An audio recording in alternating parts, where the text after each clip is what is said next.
السلام علیکم ورحمۃ اللہ وبرکاتہ۔ الحمد للہ رب العالمین والصلاة والسلام علی سید الانبیاء والمرسلین وعلی آلہ وصحبہ اجمعین، اما بعد فاعوذ باللہ من الشیطان الرجیم، بسم اللہ الرحمن الرحیم۔ انما یرید اللہ لیذہب عنکم الرجس اہل البیت ویطہرکم تطہیرا۔ صدق اللہ العظیم وبلغنا وسندنا رسولہ النبی الامین الکریم ونحن على ذلك لمن الشاهدين والشاكرين والحمد لله رب العالمين۔ ان الله وملائكته يصلون على النبي يا ايها الذين آمنوا صلوا عليه وسلموا تسليما۔ اللهم صل وسلم وزد وبارك على حبيبك سيدنا ونبينا ومولانا محمد وعلى آله وصحبه افضل صلواتك وعدد معلوماتك وبارك وسلم۔ نگران جلسہ اور معزز اور محتشم سامعین کرام، اللہ عز و جل کے احسان اور اس کی توفیق سے نبی پاک صلی اللہ علیہ وسلم کے صدقے و طفیل آپ تمامی حضرات کے سامنے حاضر خدمت ہوں۔ چونکہ سیدنا سید شباب اہل الجنہ، سبط رسول اللہ، ریحانۃ رسول اللہ صلی اللہ علیہ وسلم، جگر گوشے نبی کریم صلی اللہ علیہ وسلم، راکب دوش رسول، امام ثانی، خلیفہ آخر، خلیفہ پنجم، اور قلب سیدہ زہرا سلام اللہ علیہا، سیدنا امام حسن مجتبی رضی اللہ عنہ و ارضاہ کے ذکر مبارک سننے سنانے کے لیے آپ حضرات کے سامنے حاضر ہوا ہوں۔ اختصار کے ساتھ آپ کی خدمت بابرکت میں چند معروضات اور چند باتیں رکھنے کی سعادت حاصل کی جائے گی۔ معزز سامعین کرام، سیدنا امام حسن مجتبی رضی اللہ عنہ وارضاہ ان نفوس قدسیہ میں سے، اور امام حضرت سیدنا عبداللہ بن عباس رضی اللہ عنہ فرماتے ہیں کہ آل رسول کی محبت اور ان کے ساتھ رواداری کے ساتھ سلوک کے ساتھ پیش آنا ایک دن کی محبت 1 سال کی عبادات سے افضل ہیں۔ یعنی یہ وہ ہے اہل بیت اطہار رضوان اللہ تعالی علیہم اجمعین۔ معزز سامعین کرام، حضرت سیدنا امیر امام حسن مجتبی رضی اللہ عنہ وارضاہ کی ذات مبارکہ کون سی ہے جن کی پہلے تو کئی فضائل تنہا ہیں، تنہا ان کے فضائل ملتے ہیں کہ آپ صلی اللہ علیہ وسلم نے آپ کی ولادت جب 15 رمضان المبارک 3 سن ہجری میں ہوئی تو نبی کریم صلی اللہ علیہ وآلہ وسلم نے آپ کا اسم مبارک حسن رکھا۔ حسن خوبصورت کو کہا جاتا ہے، ہر اعتبار سے جو شخص اچھا ہوتا ہے اس کو حسن کہا جاتا ہے۔ حضرت علی مرتضیٰ کا ارادہ یہ تھا کہ حرب رکھا جائے، جنگجو، مگر حضرت علی مرتضیٰ کرم اللہ وجہہ الکریم نے آپ کا اسم مبارک حسن رکھا۔ تو حضرت سیدنا حسن مجتبی رضی اللہ عنہ وارضاہ کے بارے میں آتا ہے کہ آپ نے، یہ تو نام ہوا آپ کا، اس کے ساتھ ساتھ القاب جو ہیں آپ کے کئی القاب رہے ہیں، جس میں آپ کا ایک لقب ابو محمد تھا جو آپ صلی اللہ علیہ وسلم نے عطا فرمایا تھا، اور یہ ابو محمد لقب آپ نے فرمایا کہ جاہلیت سے لے کر آج تک یہ لقب، یہ کنیت کسی اور کی نہیں ہوئی سوائے حضرت سیدنا امام حسن مجتبی رضی اللہ عنہ وارضاہ کے۔ معزز سامعین کرام، حضرت حسن مجتبی کی ولادت باسعادت نے حضور اکرم صلی اللہ علیہ وسلم کے جو نسب مبارک کو جو لوگ مقطوع النسل کہا کرتے تھے، اس لیے کہ مکہ مکرمہ میں آپ کے شہزادوں کی وفات ہو چکی تھی، شہزادیاں ہی تھے، اب سلسلہ نسب چلنا تھا، تو پہلی اس کی ڈالی، اس کی پہلی کرن جس کے ذریعے سے امام نبی پاک صلی اللہ علیہ وسلم کا شجر مبارکہ آگے بڑھا، وہ ذات مبارکہ امام حسن مجتبی کی تولد اور آپ کی ولادت باسعادت ہوئی۔ عالم انساب کے ماہر ابو الحسنین کا کہنا ہے کہ اللہ تعالیٰ نے فاطمۃ الزہرا کے دونوں شہزادوں کا نام انظار عالم سے مخفی رکھا، یعنی سارے عالم کی لوگوں کی نظروں سے مخفی رکھا۔ ان سے پہلے کسی کا نام نہ حسن ہوا نہ کسی کا نام حسین ہوا۔ آپ کا شجر مبارک حسن بن فاطمہ بنت محمد رسول اللہ، اس لیے کہ حضرت عبداللہ بن مسعود رضی اللہ عنہ سے مروی ہے، آپ صلی اللہ علیہ وسلم کو میں نے دیکھا کہ آپ نے حسن اور حسین کا ہاتھ تھاما ہوا تھا اور فرمایا یہ میرے بیٹے ہیں۔ طبرانی شریف نے اس کو نقل فرمایا۔ حضرت عمر فاروق سے مروی ہے کہ آپ صلی اللہ علیہ وسلم نے فرمایا ہر عورت کی اولاد کا عصبہ اس کے باپ کے رشتے کی دار ہوتے ہیں، جبکہ اولاد فاطمہ کا عصبہ اور باپ میں ہوں۔ شرح فقہ اکبر میں نبی کریم صلی اللہ علیہ وسلم کی اولاد صرف آپ کی بیٹی فاطمہ الزہرا سے تھیں کہ اور نسل مبارک میں حسنین کریمین ہی ہے جن سے آپ کا سلسلہ نسب جاری رہا، یعنی جن سے فاطمہ ہی ہے، مراد یہ کہ بھئی اور بھی 3 شہزادیاں ہیں مگر ان سے نسل مبارک کا تسلسل جاری نہیں رہا، صرف امام حسن مجتبیٰ رضی اللہ عنہ سے جاری رہا۔ مجتبیٰ یعنی وہ جو چنا ہوا ہو، منتخب کیا ہوا ہو، سلیکٹڈ ون جس کو ہم کہتے ہیں۔ اور حضرت امام حسن مجتبیٰ کی بات یہ ہے کہ ان کی شان اور فضیلت یہ ہے، امام حسن مجتبیٰ نبی کریم صلی اللہ علیہ وسلم کے سر مبارک سے ناف تک مشابہ تھے، یعنی آپ صلی اللہ علیہ وسلم کے مثل نظر آتے، اور حضرت امام حسین ناف سے پیروں تک حبیب پاک صلی اللہ علیہ وسلم کے مشابہ تھے۔ آپ علم و معرفت میں اپنے ناجان کے وارث تھے۔ اللہ تعالیٰ نے آپ کو علم لدنی سے سرفراز فرمایا۔ امام بخاری نے اپنی صحیح میں نقل فرمایا ہے کہ ایک مرتبہ امام حسن شرقاری کے عمر میں صدقے کے کوئی کھجور لے کر کے اپنے منہ میں رکھ لیے، نبی پاک صلی اللہ علیہ وسلم نے ان کو منع کیا، آپ نے فرمایا کہ اس کو تھوک دو، حسن تمہیں نہیں پتا کہ ہم پر صدقہ حرام ہے، شیرخوار بچہ ہے، شریعت کا پابند نہیں ہوتا، ان کے اوپر شریعت کی کوئی پابندیاں عائد نہیں ہوا کرتی، مگر قربان جائیے آپ صلی اللہ علیہ وسلم نے پھر بھی منع فرمایا۔ امام قسطلانی اس راز کو یوں ہٹاتے ہیں، یہ فرماتے ہیں کہ امام حسن اور دوسرے بچے برابر نہیں ہیں، اس لیے کہ آپ عہد شیرخواری میں بھی لوح محفوظ کا مطالعہ کیا کرتے تھے۔ سبحان اللہ، یہ شان، یہ عظمت۔ علامہ ابن طلحہ الشافعی فرماتے ہیں ایک شخص نے حضرت ابن عباس اور حضرت ابن عبداللہ بن عمر سے ایک آیت سے متعلق پوچھا کہ شاہد و مشہود کے معنی کیا ہے، تو حضرت عبداللہ بن عباس نے فرمایا شاہد سے مراد یوم الجمعہ ہے اور مشہود سے مراد یوم العرفہ ہے، جبکہ عبداللہ بن عمر نے شاہد سے یوم الجمعہ اور مشہود سے یوم نہر مراد لیا۔ اس شخص نے یہی سوال امام حسن مجتبیٰ سے پوچھا، آپ نے شاہد سے مراد آپ صلی اللہ علیہ وسلم کو لیا اور مشہود سے روز محشر مراد لیا، اور بطور دلیل یہ آیت بھی آپ کے سامنے پیش فرمائی، اے اللہ کے غیب کی خبریں بتانے والے نبی، بے شک ہم نے آپ کو حاضر اور ناظر بنا کر کے بھیجا، انا ارسلناک شاہدا و مبشرا و نذیرا، ناظر اور خوشخبری دینا اور ڈرانا اللہ کی طرف سے، ان کے حکم کی طرف بلانا، اور آپ چمکتا ہوا آفتاب ہے۔ سائل یہ سن کر فوراً بولا کہ بھئی قول الحسن احسن، کہ حسن کے قول سب سے بہتر ہے، یعنی شاہد سے مراد حبیب پاک اور مشہود سے مراد علم کا عالم۔ دیکھیں ہم امام حسن مجتبیٰ کے یا تو بچپنے کے واقعات سنتے ہیں یا تو پھر آپ کی شہادت کے ذکر پر یا صلح پر جا کر رک جاتے ہیں۔ آپ کے درمیانی زندگی کے احوال اور آپ کے کوائف جو ہے ہماری نظروں سے اوجھل ہو جایا کرتے ہیں۔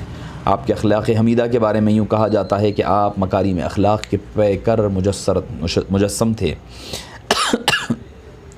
لیکن زہد و ورع، دنیاوی جاہ و حشم سے بے نیازی، بے تعلقی کا آپ کا ایسا خاص امتیازی وصف تھا جس کا کوئی آپ کے مد مقابل نہیں تھا۔ آپ کی سخاوت نہ صرف اپنوں بلکہ غیروں پر ہوا کرتی۔ اب سخاوت کا عالم ہی تو دیکھیں کہ آپ نے خلافت راشدہ حضرت سیدنا امیر معاویہ کے حوالے کر دی، سخاوت نہیں تو کیا ہے؟ یعنی دنیاوی ساری جاہ و حشم، دنیاوی خلافت کی کیا بات ہے، کتنا مقام بلند ہے وہ خلافت کا مقام اور مرتبہ، اس کے باوجود آپ نے وہ سارے کا سارا عطا فرما دیا۔ آپ سے پوچھا گیا، آپ سے ایک شخص آ کر کے کشف المحجوب میں ہے کہ کوفہ میں ایک شخص نے آپ کے اور آپ کے والدین کے بارے میں نازیبہ کلمات کہے۔ آپ نے اس سے پوچھا کہ تو بھوکا پیاسا ہے یا تجھ سے کوئی تکلیف پہنچی ہے یا مجھ سے کوئی تکلیف پہنچی، اس نے پھر نازیبہ باتیں شروع کر دی۔ آپ نے اسے چاندی کے سکوں کی تھیلی منگوا کر کے عنایت فرمائی، یہ بھی اعتراف کیا کہ میرے پاس اگر اس سے اور کچھ زیادہ ہوتا میں ضرور دیتا ہے۔ وہ شخص سن کر کے بولا اللہ کی قسم، آپ فرزند رسول میں صرف حلم تباہ کا میں امتحان لے رہا تھا، میرا اور کوئی مقصد نہیں تھا۔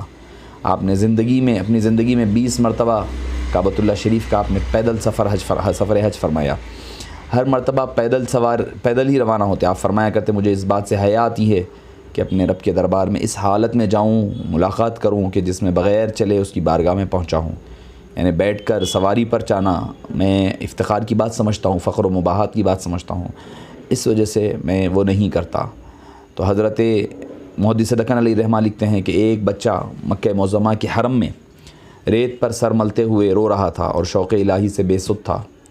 نزدیک آ کر لوگوں نے دیکھا تو سیدنا امام حسن مجتبیٰ تھے۔ عبادت کا یہ عالم ہے، مقام اتنا بلند، اس کے باوجود یہ مقام ہے، یہ دربار ماں باپ کی بزرگی پر ناز کرنے کی جگہ نہیں ہے۔ یہاں تو آپ فرماتے ہیں، محدث دکن علیہ رحمہ فرماتے ہیں، ناز کرنے کی جگہ نہیں، یہاں تو افضل کا امیدوار ہونا چاہیے۔ حضرت سیدنا امام حسن جو ہی وضو کر کے فارغ ہوتے، آپ کے چہرے کا رنگ متغیر ہو جاتا۔ اس کی وجہ پوچھنے پر آپ نے فرمایا، جو شخص مالک عرش کی بارگاہ میں حاضری کا ارادہ کرے تو حق یہی ہے کہ اس کا رنگ بدل جائے، اس پر کیفیت طاری ہو جائے، وہ اللہ کے دربار میں ٹھہرنے سے لرزہ برندام ہو جائے، وہ کانپتا ہوا، کپکپاتا ہوا، خشیت الہی کے خوف اور ڈر کی وجہ سے اس کے اوپر رقت طاری ہو جائے۔ آپ کے معمولات یوں ہوا کرتے کہ صبح نماز فجر ادا کرنے کے بعد طلوع فجر تک، سورج کے طلوع ہونے تک آپ مسجد نبوی میں تشریف رکھتے، پھر ملاقات کے لیے آئے ہوئے معززین سے ملاقات فرماتے، گفت و شنید فرماتے، یہاں تک کہ کچھ دن نکل آتا، پھر چاشت کی نمازیں پڑھتے، اس کے بعد امہات المومنین کی بارگاہ میں حاضر دیتے۔ حبیب پاک صلی اللہ علیہ وسلم کے اس شہزادے کا عالم دیکھیں، سارے ازواج مطہرات کے در پر حاضری دیتے، سلام پیش فرماتے۔ بعض اوقات امہات المومنین آپ کو کوئی چیز تحفتاً پیش فرماتی یا کھانے کے لیے کوئی چیز پیش فرماتی، اس کے بعد اپنے گھر تشریف لاتے، اور شام کے وقت بھی اسی طرح کا معمول ہوتا۔ رات کو سورہ کہف کی ہر دن تلاوت فرمایا کرتے۔ ہم دعویٰ تو محبت کا کرتے ہیں کہ ہمارے اندر کچھ ایک وصف تو آنی چاہیے جو ہمیں حضرت سیدنا امام حسن مجتبیٰ کے قرب میں لے جائے۔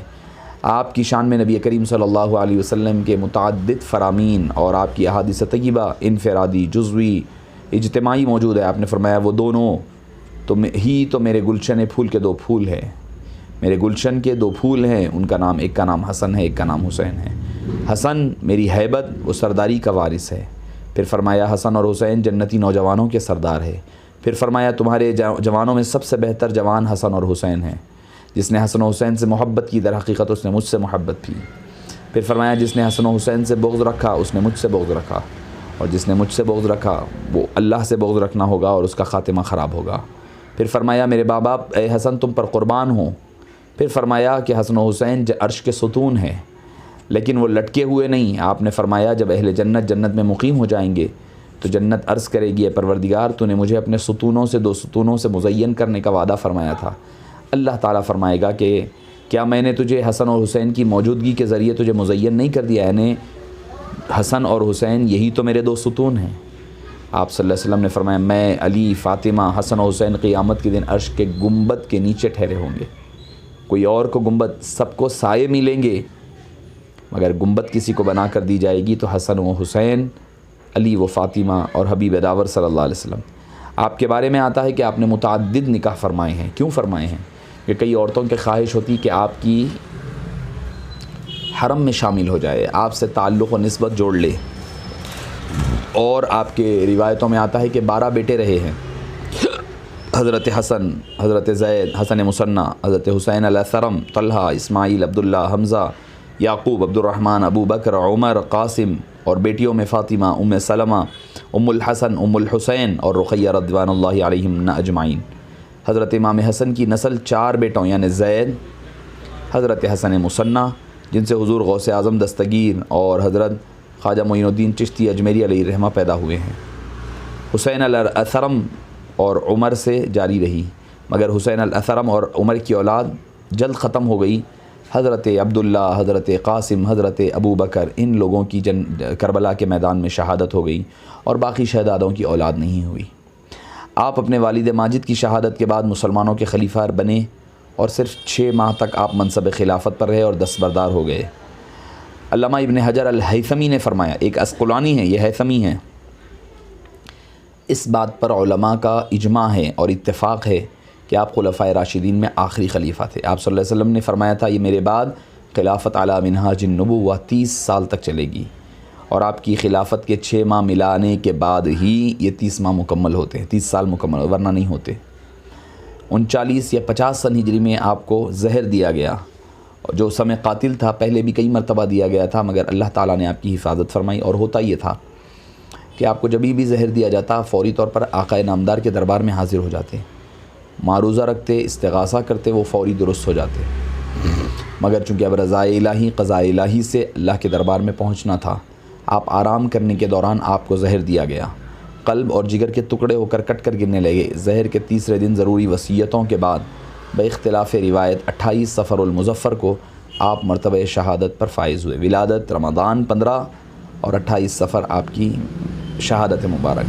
شاہ عبدالعزیز محدث دہلوی نے آپ کی شہادت کو رسول اکرم صلی اللہ علیہ وسلم کی شہادت سے تعبیر کیا۔ سر الشہادتین میں اس بات کو نقل فرمایا۔ آپ کو جنت البقیع میں تدفین کی گئی۔ وقت تدفین بمطابق علامہ ابن حجر وہاں اتنا اجتماع تھا کہ اگر سوئی پھینکی جاتی تو لوگوں کے سروں پر گرتی، نہ کہ زمین پر گرتی۔ حضرت سیدنا ابو ہریرہ فرمایا کرتے کہ رسول اللہ صلی اللہ علیہ وسلم کہ جس فرزند کو دفن کر رہے ہو اس کے بارے میں خود رسول اللہ صلی اللہ علیہ وسلم نے فرمایا جو حسن کو دوست رکھتا ہے وہ مجھے بھی دوست رکھتا ہے۔ امام حضرت ابو ہریرہ رضی اللہ عنہ نے فرمایا کہ آج کی دن تم جتنا رونا چاہتے ہو رو لو، کیونکہ آج اللہ اور اللہ کے حبیب کا سب سے پیارا، نرالا، دلارا شخص آج دنیا سے رخصت ہو گیا۔ یہ امام حسن مجتبیٰ رضی اللہ عنہ وارضاہ کی حیات مبارکہ کے چند گوشے ہیں، چند گوشے جو آپ کے سامنے گوشے پیش کرنے کی سعادت حاصل کی گئی۔ آپ کے القاب میں آپ کی جو سیرت پاک ہے، حبیب پاک صلی اللہ علیہ وسلم کی حیات مبارکہ کے بدرجہ اتم آپ میں اندر وہ کمالات پائے جاتے، یعنی حبیب پاک صلی اللہ علیہ وسلم کے اقوال جو ہیں، عادات و اطوار جو ہیں، امام حسن مجتبیٰ رضی اللہ عنہ ارضاہ میں پایا جاتا۔ حضرت بی بی فاطمہ سے روایت ہے کہ میں نے حسن اور حسین کو ساتھ لے کر آپ صلی اللہ علیہ وسلم کے پاس حاضر ہوئی اس شدت مرض کے وقت جس میں آپ رحلت فرما رہے تھے۔ میں نے عرض کیا رسول اللہ آپ کوئی چیز ان کو عنایت فرمائیں۔ آپ نے فرمایا حسن کے واسطے میری ہیبت اور سرداری ہے، اور حسین کے واسطے میری جرأت و سخاوت ہے۔ ہیبت و سرداری جس کو حبیب عطا فرما دے اس کی سرداری کا عالم کیا ہوگا، اس کی ہیبت کا عالم کیا ہوگا، اس کی جلال و حشمت کا عالم کیا ہوگا۔ اگر چاہتے جب حضرت معاویہ سے اختلاف ہوا تو آپ نے اپنی خلافت کو ان کے ہینڈ اوور کر دیا۔ جس کو حبیب سردار فرما دے میری ہیبت کا وارث حسن ہے، میرے جلال اور میرے ہیبت کا وارث، سرداری کا وارث حسن ہے، سخاوت کا اور جرأت کا وارث حسین ہے۔ سبحان اللہ والحمد للہ۔ امام زین العابدین علیہ السلام فرمایا کرتے کہ حضرت امام حسن مجتبیٰ رضی اللہ عنہ زبردست عابد، بے مثل زاہد، افضل ترین عالم تھے۔ جب آپ نے حج کا ارادہ فرمایا امام حسن نے تو کبھی آپ، اور یہاں تک کہ آتا ہے کہ آپ پیدل بھی چلتے اور برہنہ پا بھی چلا کرتے۔ امام شافعی علیہ رحمہ فرماتے امام حسن کی سخاوت اور عطا کے سلسلہ اتنا ہی بیان کافی ہے کہ آپ نے اپنی زندگی میں دو بار تمام اموال اور اپنی تمام پونجی خدا کے راہ میں دینی، اور 3 بار اپنے پاس موجود تمام چیزوں کو 2 حصوں میں تقسیم کر دیا، آدھا خدا کی راہ میں اور آدھا اپنے لیے رکھ لیا۔ معزز سامعین کرام، آپ اندازہ لگائیے امام حسن مجتبیٰ کون سی ذات ہے، ان کا مقام و مرتبہ کیا ہے۔ ہمارے پاس معاف کرنا کہ ہم امام حسین کے تو تذکرے اور آپ کی شان اور عظمت سنا کرتے ہیں، مگر امام حسن مجتبیٰ کے معاملات اور آپ کی عبادات، آپ کی سخاوت اور آپ کی درگزر کرنا، یہ اس سے ہم کہیں نہ کہیں پیچھے ہٹ جایا کرتے ہیں۔ ہمارے سے بھی کوتاہی ہوتی ہے۔ میں دل کی گہرائیوں سے مولانا حافظ محمد نظام الدین غوری صوفی قادری صاحب مدت فیضہ کو مبارکباد پیش کرتا ہوں کہ انہوں نے اس اہم موضوع پر آج اس کے حکم دیا، مگر معذرت خواہی کے ساتھ چونکہ آج اس کی تھوڑا سا طبیعت ناساز ہے، اس وجہ سے اختصار کے ساتھ آپ کے سامنے اپنی گفتگو کرتے ہوئے اختتام کرتا ہوں۔ اللہ پاک سے دعا ہے کہ باری تعالیٰ امام حسن مجتبیٰ رضی اللہ عنہ وارضاہ کے صدقے و طفیل ہماری دین دنیا آخرت کو سنوار دے، اور ہمیں امام حسن مجتبیٰ کا پکا اور سچا عاشق بنا آپ کے بتلائے ہوئے طریق پر عمل پیرا ہونے کی توفیق نصیب فرمائیں۔ آمین بجاہ طہ و یاسین برحمتک یا ارحم الراحمین۔